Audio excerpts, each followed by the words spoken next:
శ్రీ గురుభ్యో నమః. గరుడకేతనము ఇది శ్రీకృష్ణుని కథా విశేషములను, అందులోని ధర్మమర్మములను, తత్వమును, అంతరార్థములను, పరమార్థమును మనకు చక్కగా తెలియచేయునటువంటి పరమపావనమైన గ్రంథము. ఇందలి కథ పూర్తిగా వ్యాస మూలమును అనుసరించినటువంటిది. కృష్ణావతారమందలి నిగూఢములైన అంశములు అనేకములు భాగవతము, మహాభారతము, విష్ణు పురాణము, హరివంశము, బ్రహ్మవైవర్త పురాణము మొదలైన వానియందు అంతర్లీనముగా ఉన్నవి. వానిని వెలికితీసి భక్తజనులకు అందించుటయే మాస్టర్ ఈకే గారు తలపెట్టిన కృష్ణ నవలా సప్తకము అను బృహత్ ప్రణాళిక. ఈ వరుసలోని 4వ గ్రంథమే గరుడకేతనము. అటువంటి ఈ గ్రంథములోని 31 అధ్యాయములు పూర్తి చేసుకున్నాము. 32వ అధ్యాయములోనికి మనము ప్రవేశిస్తూ ఉన్నాము. అంత మాత్రమే కాక ఈ అధ్యాయము ఈ గ్రంథమునకు చివరి అధ్యాయం అండి. కనుక చాలా విశేషమైనటువంటి అంశాలు ఇందులో మనకి చెప్పారు. ఆ 32వ అధ్యాయంలోనికి మనము ప్రవేశిస్తూ ఉన్నాము. అచట విరాట మహారాజు త్రిగర్తులపై విజయమును పొంది తమ గోగణములను మరలించి 4 పాండుకుమారులతో నగర ప్రవేశము చేసి పౌరుల స్వాగతమును అందుకొని రాజభవనమును చేరి సింహాసనమును అధిష్ఠించెను. పురప్రముఖులతో కూడిన సభలోని వారి ప్రశంసలను, అభినందనలను అందుకొనిన విరటుడు సభ నుండి అంతఃపురము చేరి ఉత్తరుని ఉనికిని గూర్చి పరామర్శించెను. ఉత్తర దిక్కుననున్న గోగణములను కురువీరులు మరలించుకొని పోవుచుండగా యుద్ధమున వారిని పారద్రోలి గోగణమును రక్షించుటకై రాకుమారుడు వెడలినట్లు వారతనికి తెలిపిరి. అంతటా విరటుడు చతురంగ బలములతో కూడిన తన సైన్యమును తీసుకొని ఉత్తరుని సహాయమునకై వెడలవలసినదిగా సేనాపతులను ఆజ్ఞాపించెను. బృహన్నల సారథిగా ఉండగా ఉత్తరుడు కురుసేనలపై విజయమును పొంది గోవులను మరలించుకొని తప్పక రాగలడని కంకుడు విరటునితో పలికెను. ఇంతలో ఉత్తరుడు పంపిన దూతలు వేగముగా వచ్చి అతని విజయమును గూర్చి విరటునికి విన్నవించిరి. అతడు ఆ వార్తను తెచ్చిన వారికి సంతోషముతో కానుకలను సమర్పించి తన మంత్రులను పిలిపించి నగరమును అలంకరింప చేయవలసినదనియు తన కుమారునికి ఘనమైన స్వాగతమును పలుకుటకై ఎల్లరునూ సిద్ధపరుచవలెననియు విరటుడు ఆజ్ఞాపించెను. హర్షోల్లాసభరితుడై సైరంధ్రి చేత పాచికలను తెప్పించుకొని యుధిష్ఠిరునితో జూతమును ప్రారంభించుటకు అతడు సిద్ధపడెను. విరటుని కోరిక మేరకు వారు ద్యూత క్రీడను ప్రారంభించిరి. యుధిష్ఠిరునితో మత్స్యాధీసుడు ఇట్లు పలికెను: వింటివా కంక, నా కుమారుడు అసహాయ సూరుడై కౌరవులపై విజయమును సాధించెను. అంత ధర్మనందనుడు ఇట్లు పలికెను: బృహన్నల సారథిగా నుండగా ఈ ఎవరైనను యుద్ధమున విజయమును పొంది తీరును. అందులకు కోపించిన విరటుడు ఇట్లనెను: నీవు నన్ను అవమానపరచుచున్నావు, అయినను మిత్రుడవుగాన క్షమించుచున్నాను. నా కుమారుడు భీష్మ ద్రోణాదులను కూడా జయించెను అనగా అప్పుడు యుధిష్ఠిరుడు అంటూ ఉన్నాడండి, బృహన్నల ఇంద్రాది దేవతలనైనను జయింపగలుగును. అతడు తప్ప ఆ కార్యమును ఇంకెవరు సాధింపగలరు అన్నాడండి ధర్మరాజు. అటుపై కోపోద్రిక్తుడైన విరటుడు తన చేతి ఎందున్న పాచికను యుధిష్ఠిరుని మోముపైకి విసిరికొట్టెను.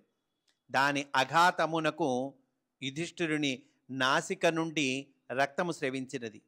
దానిని నేలపై పడకుండా అతడు తన దోసిలి నుంచి దాపుననే నిలిచియున్న సైరంధ్రి వంక వీక్షించెను. అతని మనోగతమును గ్రహించిన పాంచాలి జలముతో నిండిన సువర్ణమయ పాత్రను గొని తెచ్చి కంకుని నాసిక నుండి కారిన రక్తమును అందుంచినది.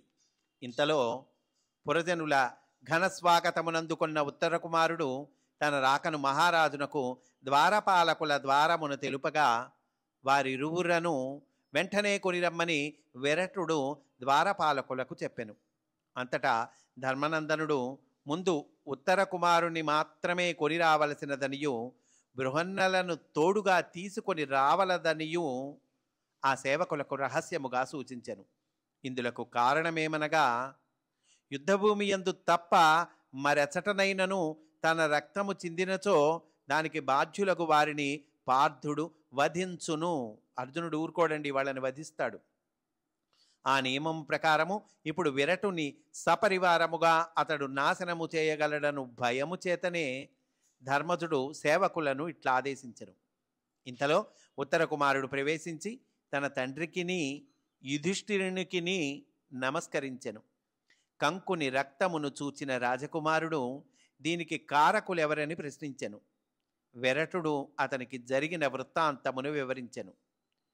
ఈ బ్రాహ్మణుడు కోపించినచో తమను సమూలముగా భస్మము చేయగలడనియు అందువలన క్షమింపుమని వేడుడనియు ఉత్తరుడు తండ్రిని హెచ్చరించెను.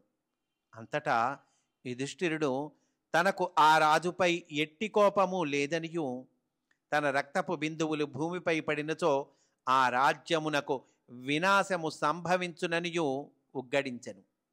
అంతటా విరటుడు మహాపరాక్రమవంతులకు కౌరవులను యుద్ధమున ఎట్లు నిర్జించితివని కుమారుని ప్రశ్నించెను. ఉత్తరుడు ఆ విజయమునకు కారణము తాను కాననియు ఒక దివ్య పురుషుడు ఆ కార్యమును నెరవేర్చననియు స్పష్టీకరించెను. తాను భయమునంది పారిపోవుచుండగా అతడు తనను సారథిగా చేసుకొని రథమును అధిరోహించి సంగ్రామము గావించెనని తెలిపెను. ఆ దివ్య పురుషుడు కురువీరులందరూ పరాజితులను గావించి తమ గోవులను రక్షించిన వైనమును తండ్రికి వర్ణించి చెప్పెను. విరటుడు ఆ దివ్య పురుషుని చూచుటకు కుతూహలపడగా అతడు యుద్ధానంతరము అదృశ్యుడయ్యననియు సమయము వచ్చినప్పుడు మరలా కనిపించుననియు ఉత్తరుడు తెలిపెను. మరుసటి దినమున పాండుకుమారులను ద్రౌపదియు మంగళ స్నానములు ఆచరించి రాజోచితములైన వస్త్రములను ఆభరణములను ధరించిరి. యుధిష్ఠిరుడు ముందు నడువగా వారు విరటుని సభలోన ప్రవేశించి రాజపురుషులకై ఏర్పాటు చేయబడిన సింహాసనములను అధిష్ఠించిరి. అంతటా సభలోనికి ప్రవేశించిన విరటుడు రాజోచిత సింహాసనమును అధిష్ఠించిన యుధిష్ఠిరుని చూచి, నాతో జూదమాడుటకై నియమింపబడిన నీవు ఈ సింహాసనమును ఎట్లు అధిష్ఠించితివి అని కోపించెను. అంతా యుధిష్ఠిరుని గూర్చి అర్జునుడిట్లు పలికెను. ఓ రాజా, మహావీరుడు దేవేంద్రుని సింహాసనమును కూడా అధిష్ఠించుటకు అర్హత కలిగినవాడు. ఇతడు మహాపరాక్రమవంతుడు మరియు ధర్మమూర్తి. ఇతడు అన్ని విధములైన అస్త్రములను శాస్త్రములను ఎరిగినవాడు. నిత్యము యజ్ఞములను అనుష్ఠించుచు జితేంద్రుడైన రాజర్షి. సంపదయందు ఇంద్రునితోనూ కుబేరునితోనూ పోల్చదగినవాడు. సూర్యుని కాంతి వలె ఇతని యశస్సు అన్ని దిశలకు వ్యాపించినది. ఇతడు కురువంక శ్రేష్ఠుడగు యుధిష్ఠిరుడు. ఈ విధముగా ధర్మనందనుని యొక్క అనేక గుణములను పార్థుడు వర్ణించి చెప్పెను. అంతటా విరటుడు మిగిలిన పాండుకుమారులను పాంచాలియు ఎచట ఉండిరని ప్రశ్నించెను. అర్జునుడు అతనికి మొదటగా భీమ నకుల సహదేవులను పాంచాలిని పరిచయము చేసి చివరకు తనకు తానే అర్జునుడను అని పరిచయము గావించుకొనెను. అంతటా ఉత్తర కుమారుడు పాండుకుమారుల బల శౌర్యములను గూర్చి తండ్రికి వివరించి ముందటి దినమున కౌరవ సేనలను పరాజితులను చేసి తమ గోవులను రక్షించినది ఇతడే అని అర్జునుని చూపించెను. అంతటా విరటుడు త్రికర్తులతోడి యుద్ధమున తనను రక్షించినది భీమసేనుడే అనియు, త్రికర్త సేనలను ధ్వంసము గావించి తమ గోవులను రక్షించినది కూడా యుధిష్ఠిరుడు అతని ముగ్గురు తమ్ములే అనియు ప్రశంసాపూర్వకముగా తెలిపెను. అటుపైన విరటుడు మానవ శ్రేష్ఠులకు పాండుకుమారులను పాంచాలియు తమ అజ్ఞాతవాస కాలమును తమ వద్ద నెరపుట తమ రాజ్యమునకే మహాభాగ్యమనియు, వారి పట్ల అజ్ఞానవశమున తామనొర్చిన అపచారములను క్షమింపవలసినదనియు వారిని వేడెను. అందులకు పరిహారముగా తన రాజ్యము సర్వస్వమును యుధిష్ఠిరునికి సమర్పించుచుంటిని అని పలికెను. తన కుమార్తెయగు ఉత్తరను అర్జునుని పత్నిగా స్వీకరింపుడని యుధిష్ఠిరుని ప్రార్థించెను. యుధిష్ఠిరుడు అర్జునుని వైపు సాభిప్రాయముగా చూచెను. అంతటా అర్జునుడు విరటునితో ఇట్లు పలికెను: విరాటరాజా, నేను చాలా కాలము మీ రాంగ్నీవాసమున ఉండి మీ కన్యకు నాట్యమునందు గానమందు శిక్షణ ఇచ్చి తిని. నేను ఆమెకు ఆచార్యుడను కనుక ఆమె నాకు పుత్రిక వంటిది. ఆమెయు నన్ను ఆచార్యునిగను తండ్రిగను భావించుచున్నది. నేను 1 సంవత్సర కాలము ఆమెతో అట్లు గడిపియుండుటచే మా సౌశీల్యమును గూర్చి ఎవరైనను సందేహింపవచ్చును. కనుక నేను ఆమెను నా కోడలిగా గ్రహించెదను. నా పుత్రుడగు అభిమన్యుడు సాక్షాత్తు శ్రీకృష్ణుని మేనల్లుడు. అంతియేకాక అస్త్ర విద్యాకుశలుడును. అతడు మీ కుమార్తెకు తగిన వరుడు కాగలడు. విరటుడు అందులకు అంగీకరించెను. అంతటా యుధిష్ఠిరుడు ఒక మంచి ముహూర్తమున ఆ సంబంధమునకు ఆమోదమును తెలిపెను. పిమ్మట యుధిష్ఠిరుడును విరాటరాజును కలిసి శ్రీకృష్ణునకు వర్తమానమును పంపిరి. పాండుకుమారులను పాంచాలియు తమ అజ్ఞాతవాసకాలపు గడువు ముగియుట వలన విరాట నగరమునకు సమీపమున ఉన్న ఉపప్లావ్యము అను ఊరిలో నివాసముండిరి. అంతటా అర్జునుడు అభిమన్యుని, శ్రీకృష్ణుని ఇంకను మిగిలిన సంబంధీకులను పిలిపించెను. యుధిష్ఠిరునికి సన్నిహితులైన కాశీరాజు మరియు శైబ్యుడు ఒక్కొక్కరు ఒక్కొక్క అక్షౌహిణీ సేనతో ఉపప్లావ్యమునకు విచ్చేసిరి. మహాబలవంతుడగు ద్రుపదుడును తన కుమారులకు దృష్టద్యుమ్నుని, శిఖండిని, ద్రౌపది పుత్రులు 5గురిని ఒక అక్షౌహిణీ సేనను వెంటనిడుకొని అచటకు చేరెను. ఇంకను పాండవులకు అత్యంత ప్రియులగు అనేకులగు రాజన్యులు సపరివారముగా అచటకు విచ్చేసిరి. వారందరి బసకు విరటుడు తగు విధములైన ఏర్పాట్లను గావించెను. శ్రీకృష్ణునికి విరటుడు, అతని పరివారము, యుధిష్ఠిరుడు అతని పరివారమును నగర ప్రవేశము యొక్క కూడలియందు నిలిచి ఘనముగా స్వాగతము పలికిరి. రథముపైన గరుడ కేతనము రెపరెపలాడుచుండెను. కేతనముపై నిలిచిన గరుత్మంతుడు రథారూఢుడైన తన స్వామిని వీక్షించి పులకించుచుండెను. గరుడకేతనాంచితమైన ఆ రథము నుండి కృష్ణుడు దిగి యుధిష్ఠిరునికి నమస్కరించి కరుణాపూరితమైన తన దృక్కులను ఎల్లరిపైన సారించెను. అతని వెనుకనున్న రథముల నుండి బలరాముడు మొదలైన యదువీరులు కూడా దిగిరి. శ్రీకృష్ణుడు, బలదేవుడు, కృతవర్మ, సాత్యకి, అక్రూరుడు, సాంబుడు, అనాదృష్టి, సుభద్రాభిమన్యులు, యదువీరుల పత్నులు మొదలైన వారికి విరటుడు ప్రత్యేకమైన నివాసములను ఏర్పాటు చేసెను. ద్వారకలో సంవత్సర కాలము గడిపిన పాండవుల సారథులకు ఇంద్రసేనుడు మున్నగు వారు కూడా రథములను వలసిన సామగ్రిని సిద్ధము చేసుకుని ద్వారక నుండి వెడలి వచ్చిరి. వృష్ణివంశ ప్రదీపుడగు శ్రీకృష్ణుడు కొన్ని వేల ఏనుగులను, గుర్రములను, అసంఖ్యాకులకు సైనికులను తన వెంటనిడుకొని వచ్చెను. అగ్నిహోత్రమును వెంటనిడుకొని పురోహితుడగు ధౌమ్యుడు కూడా వచ్చెను. శ్రీకృష్ణుడు అనేక విధములైన రత్నములను, వస్త్రములను ఇంకను బహువిధములైన కానుకలను పాండవులకు బహూకరించెను. విరటుని యొక్క రాజగృహము నుండి శంఖములు, నగారాలు, గోముఖములు ఇంకను అనేకములైన మంగళవాద్య ధ్వనులు ఎల్లెడలా వ్యాపించెను. నగరమునందు అనేక తావుల నాట్య, నాటక, సంగీతాది కార్యక్రమములు నిర్వహింపబడెను.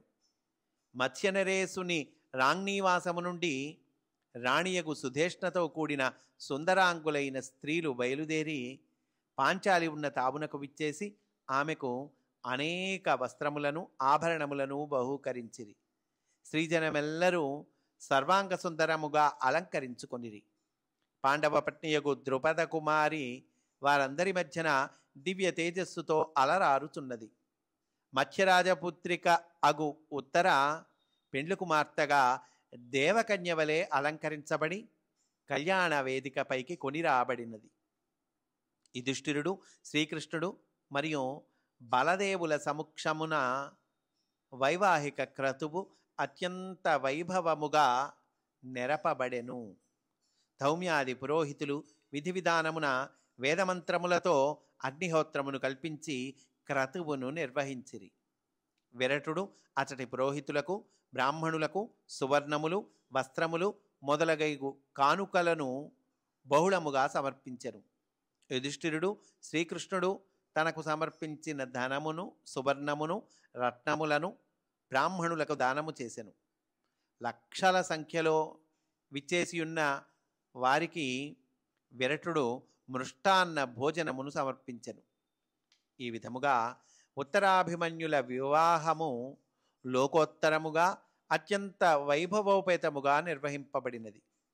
ఉత్తమ చరితయగు ఉత్తర తన ఇంటి కోడలగుట కూడా వాసుదేవుని సంకల్పముగానే యుధిష్ఠిరుడు భావించెను.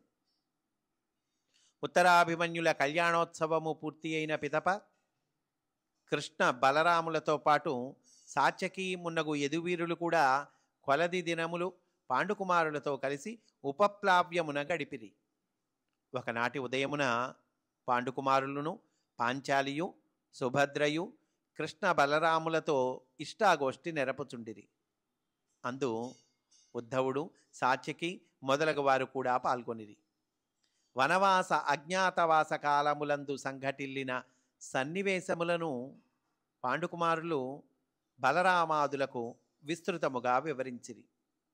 ధార్తరాష్ట్రులు త్రిగర్తులతో కలిసి మత్స్యరాజ్యముపై దండయాత్ర చేయుటయు, మొదటి దినమున దక్షిణ గోగ్రహణము జరుగుటయు, మరుసటి దినమున భీష్మద్రోణాదులను వెంటబెట్టుకొని దుర్యోధనుడు ఉత్తర గోగ్రహణమును చేయు ప్రయత్నము చేసి పార్థునితో యుద్ధము చేసి పరాజితుడైన వైనమును కూడా వివరించిరి. అంతటా ఉద్ధవుడు ఇట్లు ప్రశ్నించెను: శంతనపుత్రుడగు భీష్ముడు పవిత్రమగు గంగాదేవి సుతుడు. ఇతడు వేదాంగములందు నిష్ణాతుడు, పరశురాముని శిష్యుడు. యవ్వనమునందే తండ్రి కొరకు తన వైవాహిక జీవితమును, రాజ్యాధికారమును కూడా త్యాగము చేసిన లోకోత్తర చరితము కలవాడు. ఇంకను సకల ధర్మములు తెలిసినవాడు. భగవద్భక్తుడు మరియు వాసుదేవుని యందు ప్రపన్నుడైన వాడు కూడా. ఇక్కడ భీష్ముని పాత్ర చెప్తూ ఉన్నారండి, భీష్ముని తత్వాన్ని చెప్తూ ఉన్నారు. హస్తినాపుర సామ్రాజ్యమునకు మొదట పాండురాజును, పిమ్మట ధృతరాష్ట్రుని పరిపాలకునుగా నిలుపుటకు ముందు సామ్రాజ్య రక్షకుడై ధర్మ మార్గమున ప్రజలను పరిపాలించినవాడు.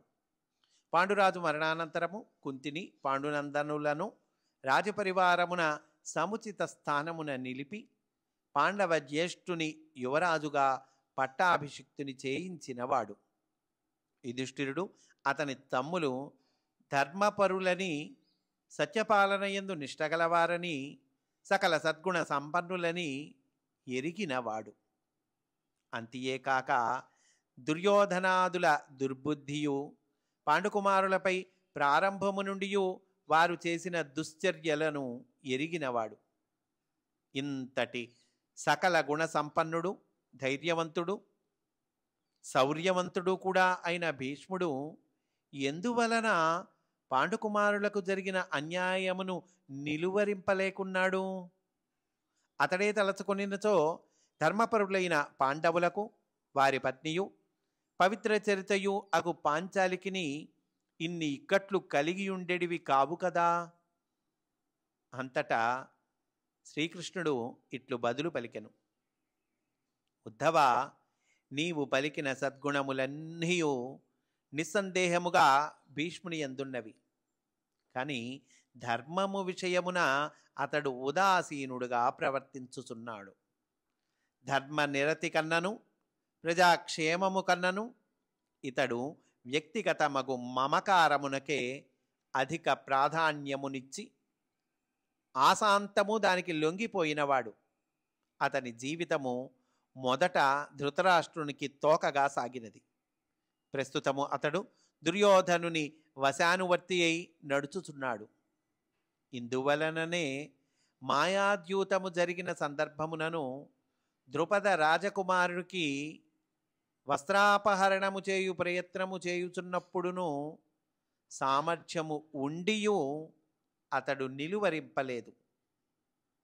అనగా ఉద్ధవుడు మళ్ళీ అడుగుతూ ఉన్నాడండి. అతడు కురుసింహాసనము యొక్క రక్షణకు బద్ధకంకుడై ఉండుట వలన ఇట్లు ప్రవర్తింపవలసి వచ్చుచున్నదని కొందరు భావించుచున్నారు అన్నాడు. అప్పుడు మళ్ళీ కృష్ణుడు చెబుతూ ఉన్నాడు, అట్లయినను సింహాసనముపై ధర్మపరాయణుడైన వానిని నిలిపినచో ప్రజలకు సుఖశాంతులు కలుగును గాని ధర్మబుద్ధి లేని వానిని, దుష్ట స్వభావము కలవానిని సింహాసనమును అధిష్ఠింపచేసి వానిని రక్షించుట ధర్మమెట్లగును? సుభిక్షముగా ఉన్న మత్స్యదేశమును కొల్లగొట్టి వారి గోధనమును అపహరించుట అధర్మమే కదా.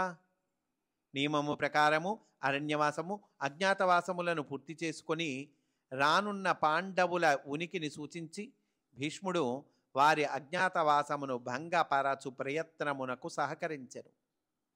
పాండవులు ధర్మమూర్తులని కొనియాడుచూ కూడా ఇట్టి దుశ్చర్యలకు సహకరించుట అధర్మము కాదా?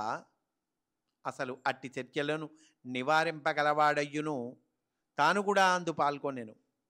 ఉత్తర గోగ్రహణమునకై వెడలిన సమయమున పాండవుల అజ్ఞాతవాసాల కాలము పూర్తి అయినట్లు నిశ్చయముగా దుర్యోధనునకు తెలిపి ఆ తర్వాత కూడా అతనిని వారింపక గోగణమును తోలుకొని అతనిని హస్తినకు పొమ్మని తాను మిగిలిన వారితో కలిసి పార్థుని నిలువరించెదననియు పలుకుట అతని అధర్మవర్తనమునకు తార్కాణము.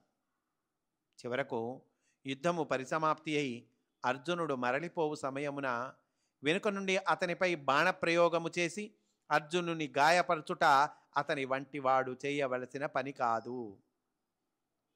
భీష్ముడిట్లు ప్రవర్తించుటకు గల ఒకే ఒక్క కారణము అతనికి దుర్యోధనునిపై గల పెంచిన వ్యామోహమే. అదండి ఇక్కడ పాయింట్. ఎందుకు ఇట్లా భీష్ముడు చేశాడంటే ఒక ముఖ్యమైన కారణం చెప్తూ ఉన్నారు. అతనికి దుర్యోధనునిపై గల పెంచిన వ్యామోహమే. అనగా ఉద్ధవుడు మళ్ళీ మాట్లాడుతున్నాడండి. ద్రోణాచార్యుడు పవిత్రమగు భరద్వాజ వంశమున జన్మించినవాడు. వేదాంగములను అధ్యయనము చేసినవాడు. సమస్త ధర్మములను తెలిసినవాడు. యుద్ధ నియమములను కూడా ఎరిగినవాడు అతడు.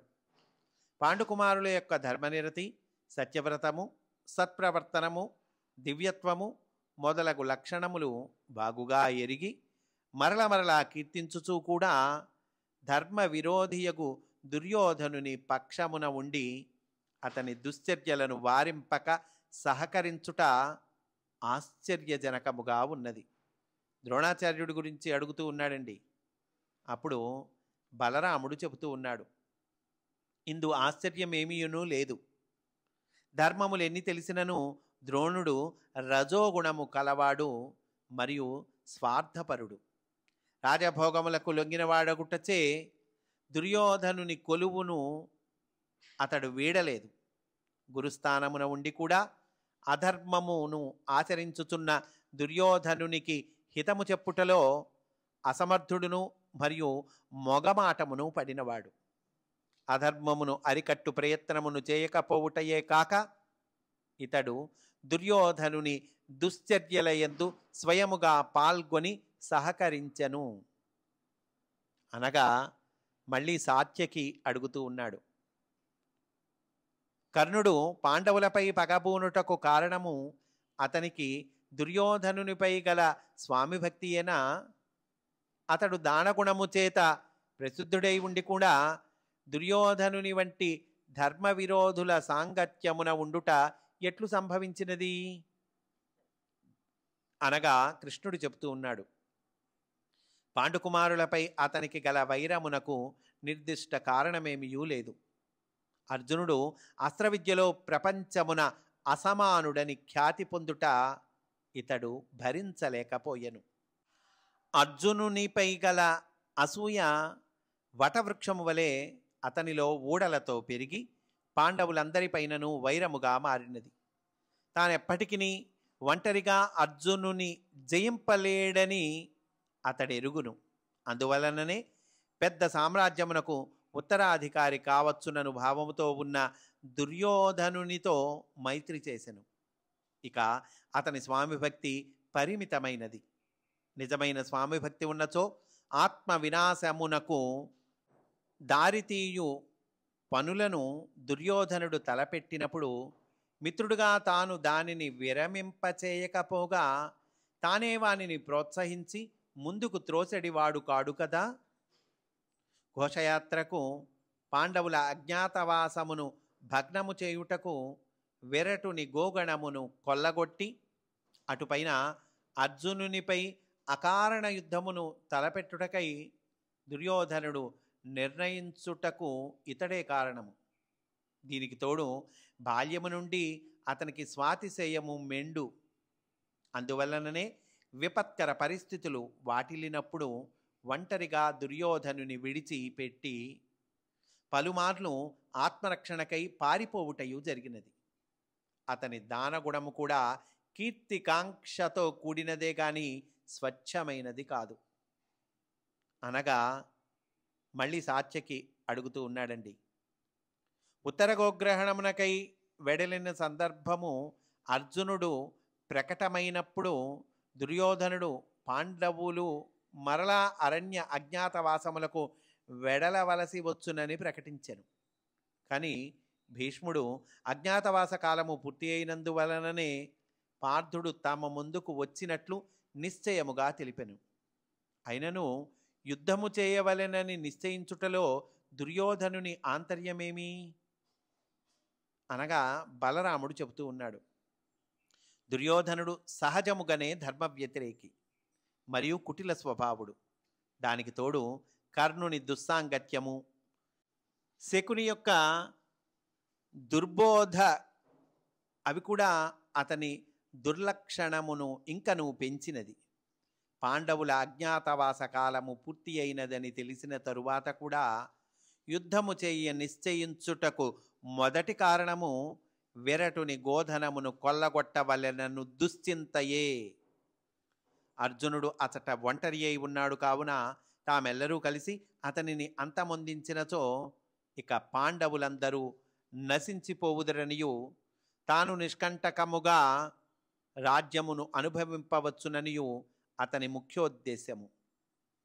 అతనికి స్వాభిమానము ఎంత ఉన్ననూ ప్రాణభీతియు ఎక్కువే. అందువలననే అర్జునుని ఎదిరింపలేక రణభూమి నుండి పారిపోయెను. అటుపైన యుద్ధనీతిని కూడా లక్ష్యపెట్టక తాను మహారథులందరితో కలిసి మూకుమ్మడిగా అర్జునునిపై దివ్యాస్త్రములను ప్రయోగించి అతనిని వధింపచూచెను. పాండవులు వాసుదేవునికి శరణాగతులు. ధర్మము తప్పని వారగుట వలన దుర్యోధనాదులు ఎన్ని పన్నాగములు పన్నినను విజయము పాండవులకే దక్కును. అంతటా సాత్యకి అర్జునునితో ఇట్లు పలికెను. పార్థ, ఉత్తర గోగ్రహణము సందర్భమున కురువీరులను సమ్మోహనాస్త్రముతో మూర్ఛపోవునట్లు చేసితివి కదా. ఆ సమయముననే పరివార సమేతముగా దుర్యోధనుని సంహరించి ఉండినచో ఎటువంటి క్లేశములు లేకుండా ఇంతకు మించిన జనసంహారము జరుగకుండగానే యుధిష్ఠిరుడు రాజ్యాభిషిక్తుడై మీరెల్లరూ సుఖముగా ఉండెడివారు. యావత్ భారతదేశమందలి ప్రజలు కూడా ఆనందముగా ఉండెడివారు. సాత్యకి అడిగిన ఈ ప్రశ్నకు అర్జునుడు బదులు చెప్పక మందస్మితముతో ధర్మనందనుని వైపునకు చూచెను. అతడును భక్తి వినయములతో వాసుదేవుని వైపునకు చూచెను. అంతటా బలరాముడిట్లనెను. విరటునికి సహాయమునందించుటకై త్రిగర్తులతోడి యుద్ధమునకు తరలిన యుధిష్ఠిరుడు అర్జునుని నగరమున విడిచిపోవుటలో మొదటి కారణము తామైదుగురు ఒకమారే కలిసి యుద్ధమునకు వెడలినచో సుశర్మ మొదలగు వారు తమను గుర్తించు ప్రమాదము కలుగుటయే. అజ్ఞాతవాసమునకు ఆ దినమే చివరి దినము. రెండవ కారణమేమనగా దుర్యోధనుడు కురు సైన్యమును తీసుకొని ఉత్తరమున ఉన్న గోవులను అపహరించుటకు రావచ్చునని యుధిష్ఠిరుడు ముందుగానే ఊహించెను. దుర్యోధనాదుల కుతంత్రములను బాగుగా ఎరిగినవాడు ఇతడు. దుర్యోధనాదులు ఉత్తరము నుండి వచ్చినది మరునాడు గనక తమ గడువు కాలము పూర్తి అయినందున దానిని కూర్చిన చింత ఉండదు. కౌరవసేనను నిలువరించగల సామర్థ్యము ఉత్తరునికి లేదని, పార్థుడే అందుకు సమర్థుడని అతనికి తెలియను. ఇక అర్జునుడు కౌరవులపైకి యుద్ధమునకు వెడలినది విరటుని గోవులను రక్షించుటకు మాత్రమే.